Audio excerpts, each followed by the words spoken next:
नमस्कार दोस्तों, स्वागत है आप सभी का हमारे इस चैनल में। आज के इस वीडियो में हम सभी लोग टीजीटी चित्रकला की तैयारी के लिए स्मरणीय तथ्यों का अध्ययन करेंगे, जो कि यह एक रिवीजन क्लास है। तो इस रिवीजन क्लास में स्मरणीय तथ्य जो विशेष हैं उसका अध्ययन करेंगे, क्योंकि यहाँ से प्रश्न आपको पूछे जा सकते हैं। तो चलिए देखते हैं। भारतीय चित्रकला के षष्टांग या अंग। तो सबसे पहले देखते हैं कला के कितने भेद होते हैं। तो कला के 6 भेद हैं। कला के 6 भेद कौन कौन से हैं? रूप भेद, प्रमाण, भाव, लावण्य योजना, सदृशता और वर्णिका भंग। यही कला के 6 भेद हैं। और चाक्षु और आत्मा द्वारा रूप की सही पहचान करना ही रूप भेद कहलाता है। रूप भेद के द्वारा क्या प्रकट होता है? तो रूप भेद के द्वारा आकृति की भिन्नता और दृष्टि का ज्ञान प्रकट होता है। वस्तु का ब्यौरा जो प्रकट करता है उसको प्रमाण कहते हैं।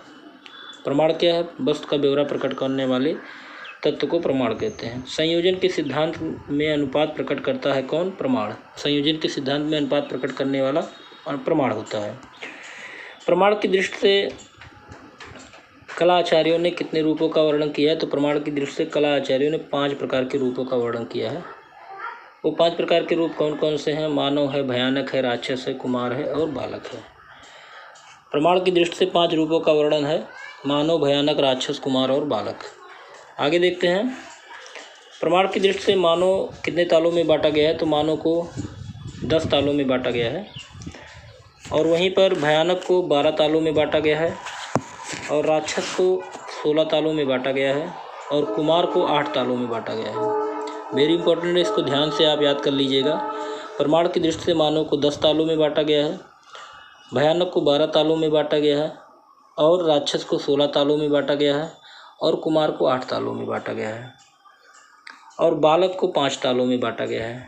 ये हो गया प्रमाण की दृष्टि से कितने तालों में बटा हुआ है।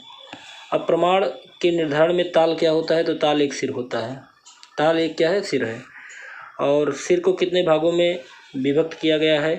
तो 4 भागों में विभक्त किया गया है: केश, ललाट, नासिका, ओष्ठ एवं चंबुक। चलिए आगे देखते हैं। भाव क्या देता है? तो भाव जो प्रदान करता है कला में, अभिव्यक्ति प्रदान करता है। भाव अभिव्यक्ति प्रदान करता है। आकृति के मनोभाव, स्वभाव एवं व्यंग्यात्मक प्रक्रिया को क्या कहते हैं? तो भाव कहते हैं। आकृति के मनोभाव, स्वभाव एवं व्यंग्यात्मक प्रक्रिया को भाव कहा जाता है। भाव का घनिष्ठ संबंध किससे है? तो भाव का घनिष्ठ संबंध रस से है। और रस सिद्धांत किसने दिया? भरत मुनि ने अपने नाट्यशास्त्र में दिया था।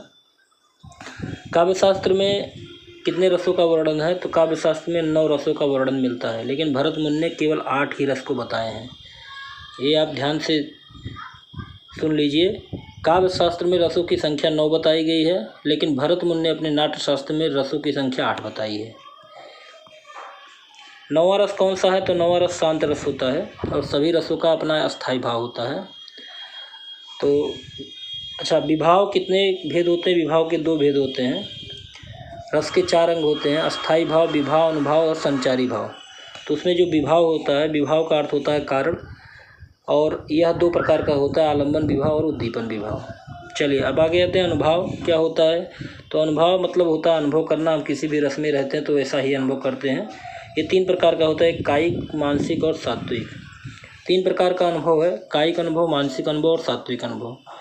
कायिक अनुभव जो शरीर या इंद्रियों का अनुभव जो होता है वो कायिक अनुभव में रखा जाता है। शरीर के माध्यम से जो अनुभव व्यक्त किया जाता है वो कायिक अनुभव में रखा जाता है। मानसिक अनुभव जो मन की विकृतियों तक शुरू होता है, मन पे ही सीमित रहता है, वो मानसिक अनुभव होता है। और सात्विक अनुभव स्वतः होता है। इसमें हमारी इंद्रियां, ज्ञानेंद्रियों का कोई हाथ नहीं होता है। जैसे अश्रु आना, पसीने होना, कंपन होना, ये सब हमारे क्या है? सात्विक अनुभव है। चलिए अब संचारी भाव की संख्या की बात कर लें। संचारी भाव की संख्या होती है 33। संचारी भाव की संख्या कितनी होती है? 33। पूछा जा सकता है कि रस में संचारी भाव की संख्या कितनी होती है? 33 होती है। लावण्य योजना क्या होता है? रूप का सौंदर्य ही लावण्य योजना कहलाता है। लावण्य योजना के द्वारा क्या प्रकट होता है? तो लावण्य योजना के द्वारा सुंदरता प्रकट की जाती है। राइट। सदृशता का क्या अर्थ है? देखे हुए रूपों की समान आकृति जो होती है वही सदृशता कहलाती है। देखे हुए रूपों की समान आकृति ही सदृश कहलाती है। आकृति की समानता क्या प्रकट करती है? तो आकृति की समानता सदृश प्रकट करती है। विभिन्न प्रकार के रंगों का मिश्रण क्या कहलाता है? वर्णिका भंग। विभिन्न प्रकार के रंगों का मिश्रण वर्णिका भंग कहलाता है। चलिए आगे देखते हैं। अब देख लेते हैं रस, भाव और वर्ण। कौन सा रस में कौन सा रंग उसका द्योतक है उसको देख लेते हैं। तो श्रृंगार रस का स्थायी भाव जो होता है वो रति होता है, और श्रृंगार रस में जो द्योतक है वो काला या श्याम रंग होता है। हास्य रस का हास्य है अस्थायी भाव, और इसका द्योतक है श्वेत रंग। करुण रस का अस्थायी भाव है शोक, और इसका द्योतक है काला। वीर रस का अस्थायी भाव उत्साह होता है। रौद्र रस का अस्थायी भाव क्रोध होता है, और लाल रंग इसका द्योतक है। भयानक रस का अस्थायी भाव भय है, और काला इसका द्योतक है। विभत्स रस का जो कुत्सा या घृणा है इसका द्योतक नीला रंग है। और अद्भुत जो है वो विस्मय रस, अद्भुत रस का विस्मय अस्थायी भाव है, वो पीला रंग है। शांत रस का अस्थायी भाव निर्वेद है, और सफ़ेद रंग उसका द्योतक है। चलिए कला के तत्व के विषय में बात कर लेते हैं जल्दी से। कला के प्रमुख 6 तत्व होते हैं। कौन कौन से होते हैं? रेखा होता है, रूप होता है, वर्ण होता है, तान होता है, पोत होता है, वयन, पोत को ही वयन कहा जाता है, और अंतराल होता है।